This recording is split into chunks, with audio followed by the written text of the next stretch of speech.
Welcome back. You're still tuned in to Markets Today on CNBC-TV18. Let's get to all of the other top stories that we're tracking for you this evening. The fourth headline today, the Indian rupee continues to face relentless pressure. The rupee plunged to a new low today. $1 is now worth almost 82 rupees. All of the currencies, in fact, were under pressure as investors flocked to the US dollar since the US Fed Reserve started to hike interest rates. The rupee has depreciated 3% against the dollar just this month, and it has weakened by 9% plus since the start of this year. Lata Venkatesh is here with more details. It's actually a double whammy now for Asian currencies. It's not anymore talking only about US yields. We have to talk about China.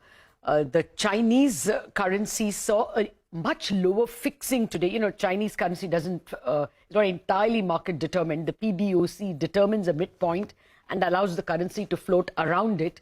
The new midpoint, which everyone thought would come closer to 7.16 per dollar, which was yesterday's close, came in at 7.22, which was quite a surprise. They actually allowed or enforced a depreciation. And so all Asian currencies are showing that impact. And of course, the rupee was no exception. Right from the word go, we started off at 81.90. What dealers tell us is that there is a persistent dollar offering, which they are guessing is from the Reserve Bank. And they are guessing that because of this offer, 81.94 is not getting crossed. Also, the rupee looks like a relative outperformer because at 81.94, it is about 0.3, 0.4 lower than previous close. The Korean won is 1.25% lower than yesterday's close. The Chinese yuan itself is down 0.75 versus yesterday's close. So clearly this is, a worldwide phenomenon. And just to add, US yields overnight crossed 4%, the 10-year that is, which is a fresh 13-year high.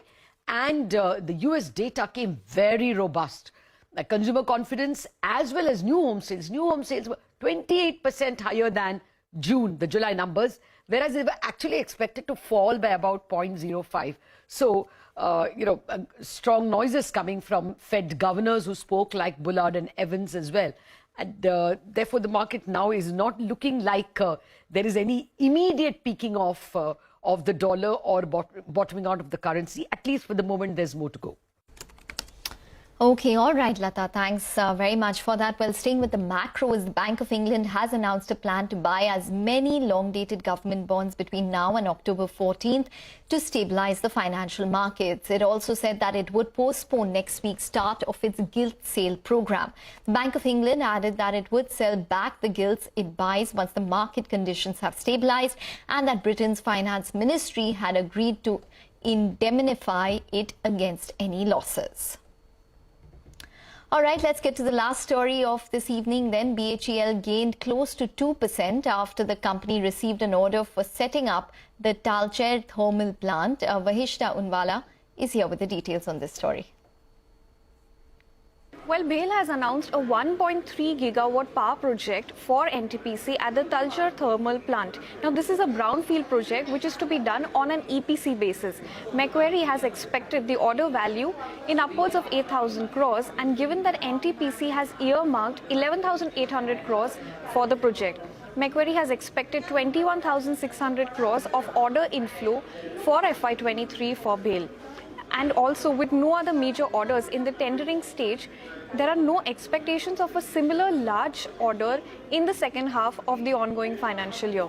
Also, with the Central Electricity Authority of India plan indicating 17 gigawatt incremental thermal power ordering in its base case until 2032, Macquarie does not yet expect a full-blown revival in thermal power ordering and sees renewable capacity addition to be the key driver of incremental capacity addition. Okay, all right, Vahishta, thanks very much for that. Well, in the pharmaceutical space, Torrent Pharma was down by over 2%. This is after the company announced its plans to acquire Curatio Healthcare last evening for around 2,000 crores. Today, the company's management, or rather last evening on their conference call, said that after the deal, the margins for Curatio Health will be higher and that the company was not looking at incremental investments. Listen in. In terms of cost synergies, what we are looking at is from a procurement perspective, so basically the COGS, there should be some improvement which will start flowing in because I think between Curatio and Torrent, Torrent has a better reach and negotiating power. The other one is, of course, the productivity improvement, which is going to span out over the next few years. And the third is certain fixed expenses where our cost structure is more efficient compared to Curatio. So once these businesses merge and come to the same platform, there would be cost synergies flowing in. On an immediate basis, at least for the next 1 or 2 years, we are not looking at any incremental investments. Okay, well, meanwhile, Canfin Homes gained 0.5%. This is after the company's conference call in which it clarified that there was no link between the identification of frauds and the resignation of the company's CEO. The company also outlined its growth plans and said it would focus on the southern states, followed by the northern ones. Abhishek Kothari is here with the details. As you mentioned, the Canfin Homes had a con call today earlier in the morning, and wherein they clarified over the fact that, there is no link between identification of frauds and resignation of CEO. So they have initiated the hiring process, that is to replace Girish Koski at the time when he retires or when he leaves the company. So total fraud amount is 6 crore, the gross number, and the net number is less than 3 crores. Remember that in an earlier interview to us, they had said that the fraud amount was 3.94 crores. So from there, it has increased to 6 crores. Now, frauds took place due to collusion and not due to any lapses in the process of the systems that they have in place. The number of clusters have increased from 14 versus 3 earlier. That is, the penetration has increased. And they also spoke about the industry, that there is growth that they see over the next 5 to 6 years. So they would continue to focus on the southern state markets and then focus on the northern states. They have reiterated their spreads and net interest margin guidance of 2.4 to 3%. I remember in an earlier interview, they had guided for a net interest margin of anywhere around 3.4 to 3.5. So there is a cut in the net interest margin guidance, and credit cost guidance for the upcoming quarters. They have said that it will remain between 11 to 14 basis point per quarter. So increase in credit cost would be only due to bucket movement of the loans, that is loans which are getting overdue over 30 days, 60 days or 90 days, so on and so forth. Back to you. Okay, all right, Abhishek, thanks very much for that. That's on Canfin, but there were a whole host of other stocks which were in focus as well. Sunil Bhutra is here with the key buzzers. 4 stocks on my radar today. Supriya Life Sciences, where the CEO has resigned due to personal reason. The CEO is, of course, Shirish Ambaikar, who will be taking a leave or relieving from September 30th itself. However, he will be extending services on a retainership basis in the company, and the new CEO will be appointed, that is Mr. Rajiv Kumar Jain, from October 3rd. So that stock is declining on the back of this resignation. We have Gujarat Alkalis, which is trading in the green today because manufacturing unit of hydrazine hydrate that has started at their Dahej complex with a capacity of 10,000 tons per annum. It is a forward integration project to produce hydrogen peroxide, which is an import substitute for the company. Motherson Wiring, that is also surging in trade today because the company will be considering bonus issue on September 30th. And lastly, Godrej Properties, because they have acquired a land parcel in Bengaluru. 7 acre is the size of that particular land parcel in Indiranagar extension, and it will have an estimated booking value potential of around 750 crore rupees. So the street likes that, and the stock is higher in trade today. Okay, all right, Sonal, thanks very much for that. Mahindra Logistics, however, fell in trade today. This is after the company announced that it will acquire Rivigo's B2B Express business. Speaking to CNBC-TV18, the MD and CEO of Mahindra Logistics said that even though the B2B Express business is losing money, it has its own unit economics. He also added that the revenue yield was positive. What we like about the business is revenue yield is very positive, and the business has positive unit economics. What the challenge has been to scale the business up. Our intent is to turn it around to be EPS accretive in the next 12 months on a combined basis. From a revenue yardstick, probably around 650 to 700 crores is where we think it will essentially be EPS positive. The year we obviously expected to be going at the 20 to 25% level at an overall company basis, and we still believe that that's something which we are aspiring to do this year. Different markets have moved a little bit sideways, but broadly we still expect to be in range for that 20 to 25% kind of growth level for F23.